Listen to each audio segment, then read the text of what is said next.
What Christians can learn from Martin Luther King. Most church people react in horror at the thought of rebelling against the police or throwing a wrench in the order of society the way Martin Luther King did, but they all want to unite with him on civil rights and changing laws to make black people in America equal citizens. We also know that the millions of people in the church in America are the moderates that MLK addresses in his letter from the Birmingham jail. Martin Luther King was a great preacher, moral and social reformer, civil rights leader, political activist, and an American who was serious about his responsibility as a Christian to fight for changes to the degrading culture and laws in the Deep South, in spite of the resistance from the church. Yes, that is correct. The status quo church, the same problem we have today. This is all laid out in his letter from a Birmingham jail. This letter could be written today by any group of Christians or individuals pushing back at the left's agenda and making a real difference. The first detractors are the moderate church, and in many ways it is worse than today. Dated 16th April 1963, it starts off, "My dear fellow clergymen." These clergymen are against everything he is doing. He writes an eloquent 9-page letter laying out the case for his Christian witness, something the current church in America has no need to do because they don't have one. That is, a Christian witness. Since this time, the issue of civil rights has been somewhat clouded. The Democrats and the race hucksters have taken over the dialogue on civil rights, along with the entitlement programs that have made the black community in America perhaps worse off than they were pre-civil rights, and have not fully taken advantage of that newfound freedom and equality. I want to emphasize some very significant points from Martin Luther King's letter. Martin Luther King and his fellow patriots worked a strategy using biblical moral principles that can be a guide for changing any evil in society, be it abortion, public education, the courts, immigration, or what have you. His letter is addressed to my fellow clergymen. These are the people he's trying to reach because most are against him. He painstakingly lays out a case to defend his actions, try and convince them of the righteousness of his actions. For the reason that he loves the church and truly believes they are the church, even though they don't act like it. This last one is the most important. Martin Luther King's articulation of natural law, his explanation of just and unjust laws. When a law becomes unjust and when it is mandatory to disobey it. The biblical argument you won't hear from evangelical preachers today. He also cites Augustine, Apostle Paul, Jesus, Lincoln, Jefferson, and many others. Whatever you think of Martin Luther King, he stands out in all generations as a man of courage, contrasted with the army of cowards we have as preachers today.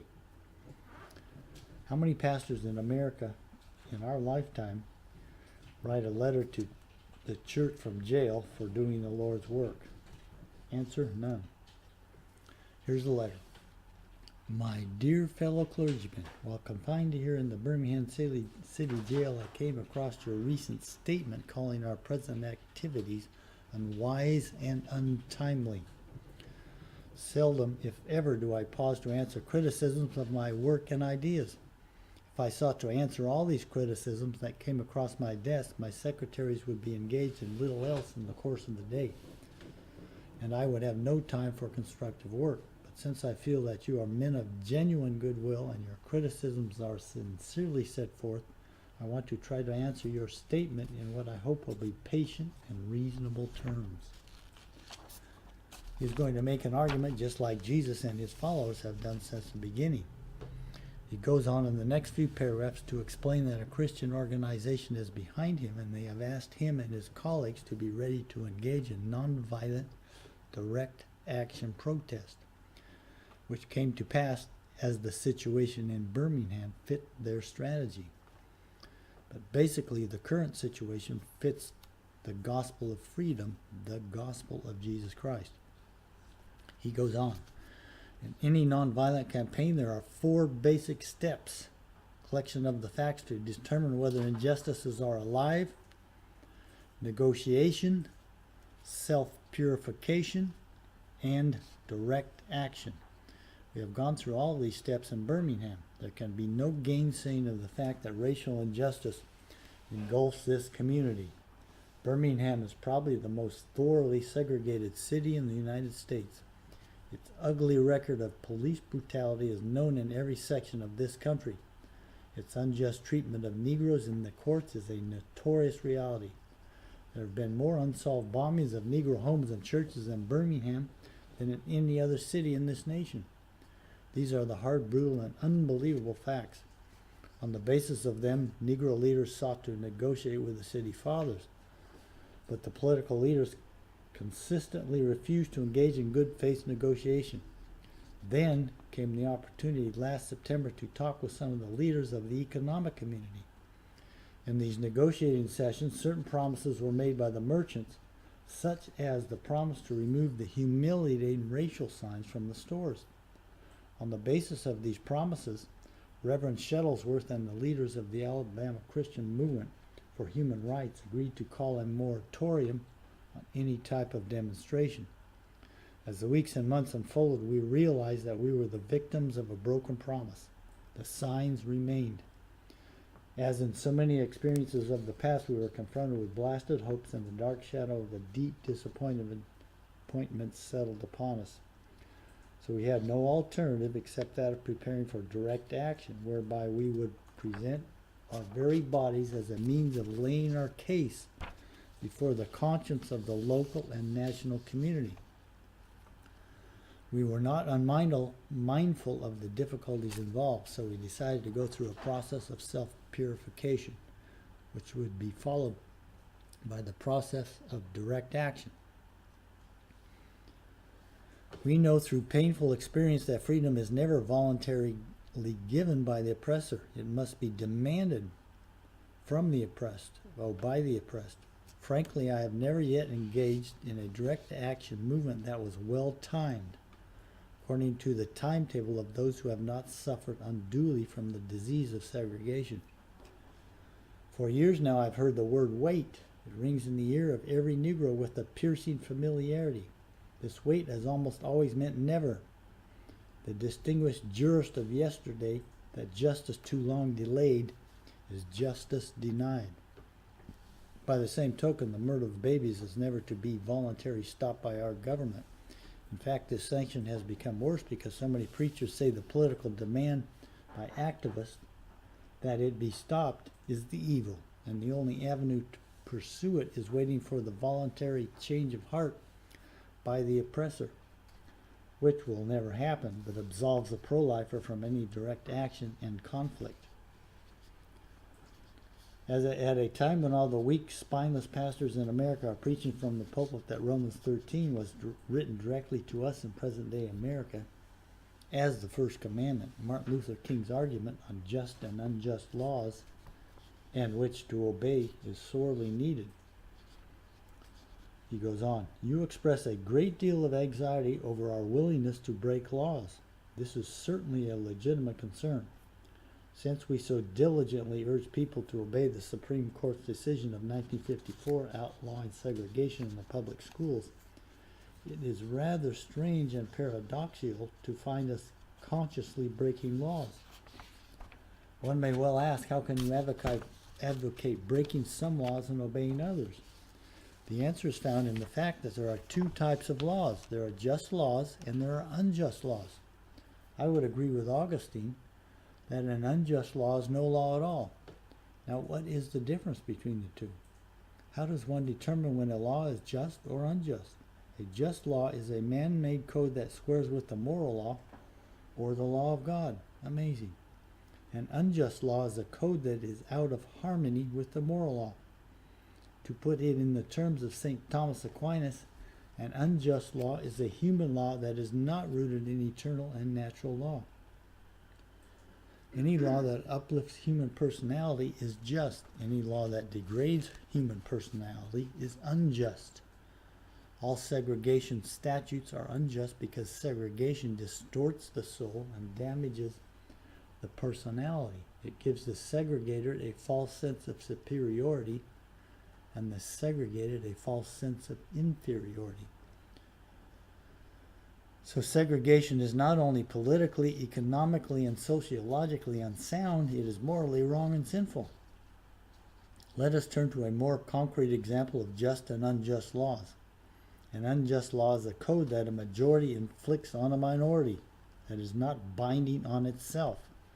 This is difference made legal. On the other hand, a just law is a code that a majority compels a minority to follow, and that it is willing to follow itself. This is sameness made legal. We see this currently with the FBI investigators targeting Trump acquaintances with criminal charges and Democrats who are the real criminals to go free. There are some instances when a law is just on its face and unjust in its application. For instance, I was arrested Friday on a charge of parading without a permit.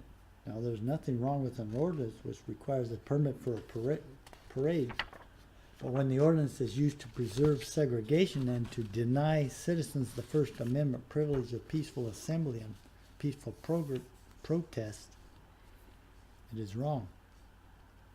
We can never forget that everything Hitler did in Germany was legal, and everything the Hungarian freedom fighters did in Hungary was illegal.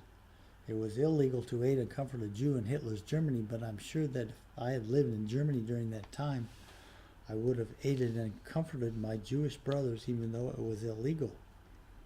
If I lived in a communist country today where certain principles dear to the Christian faith are suppressed, I believe I would openly advocate disobeying that country's anti-religious laws. I must make two honest confessions to you, my Christian and Jewish brothers. First, I must confess that over the few years I have been gravely disappointed with the white moderate. I have almost reached the regrettable conclusion that the Negro's great stumbling block in the stride towards freedom is not the white moderate, or not the white Citizens Council, or the Ku Klux Klaner, but the white moderate who is more devoted to order than justice, who prefers a negative peace, which is the absence of tension, to a positive peace, which is the presence of justice, who constantly says, I agree with you in the goal you seek, but I cannot agree with your methods of direct action, who paternalistically feels that he can set the timetable for another man's freedom, who lives by the myth of time, and who constantly advises the Negro to wait until a more convenient season. Shallow understanding from people of goodwill is more frustrating than absolute misunderstanding from people of ill will. Lukewarm acceptance is much more bewildering than outright rejection. I am coming to feel that the people of ill will have used time much more effectively than the people of goodwill. We will have to repent in this generation, not merely for the vitriolic words and actions of the bad people, but for the appalling silence of the good people. We must come to see that human progress never rolls on wheels of inevitability. It comes through the tireless efforts and persistent work of men willing to be co-workers with God, and without this hard work, time itself becomes an ally of the forces of social stagnation. But as I continued to think about the matter, I gradually gained a bit of satisfaction from being considered an extremist. Was not Jesus an extremist in love? Love your enemies, bless them that curse you, pray for them that despitefully use you. Was not Amos an extremist for justice? Let justice roll down like waters and righteousness like a mighty stream. Was not Paul an extremist for the gospel of Jesus Christ? I bear in my body the marks of the Lord Jesus. Was not Martin Luther an extremist? Here I stand, I can do no other, so help me God. Was not John Bunyan an extremist? I will stand jailed to the end of my days before I make a mockery of my conscience. Was not Abraham Lincoln an extremist? This nation cannot survive half slave and half free. Was not Thomas Jefferson an extremist? We hold these truths to be self-evident, that all men are created equal. So the question is not whether we will be extremists, but what kind of extremists will we be? Will we be extremists for hate, or will we be extremists for love? Will we be extremists for the preservation of justice or injustice? Despite these notable exceptions, I must honorably reiterate that I've been disappointed with the church. I do not say that as one of these negative critics who can always find something wrong with the church. I say it as a minister of the gospel who loves the church, who is nurtured in its bosom, who has been sustained by its spiritual blessings, and who will remain true to it. There was a time when the church was very powerful. It was during that time that the early Christians rejoiced when they were deemed worthy to suffer for what they believed. In those days, the church was not merely a thermometer that recorded the ideas and principles of popular opinion. It was the thermostat that transformed the mores of society. Wherever the early Christians entered a town, the power structure got disturbed and immediately sought to convict them for being disturbers of the peace and outside agitators. But they went on with the conviction that they were a colony of heaven and to obey God rather than man. They were small in number but big in commitment. They were too God intoxicated to be astronomically intimidated. They brought an end to such ancient evils as infanticide and gladiatorial contest. Things are different now. The contemporary church is so often a weak, ineffectual voice with an uncertain sound. It is so often the arch supporter of the status quo. Far from being disturbed by the presence of the church, the power structure of the average community is consoled by the church's often vocal sanction of things as they are. But the judgment of God is upon the church as never before. If the church of today does not recapture the sacrificial spirit of the early church, it will lose its authentic ring, forfeit the loyalty of millions, and be dismissed as an irrelevant social club with no meaning for the 20th century. I meet young people every day whose disappointment with the church has risen to outright disgust. Finally, in closing, I hope this letter finds you strong in the faith. Yours for the cause of peace and brotherhood, Martin Luther King.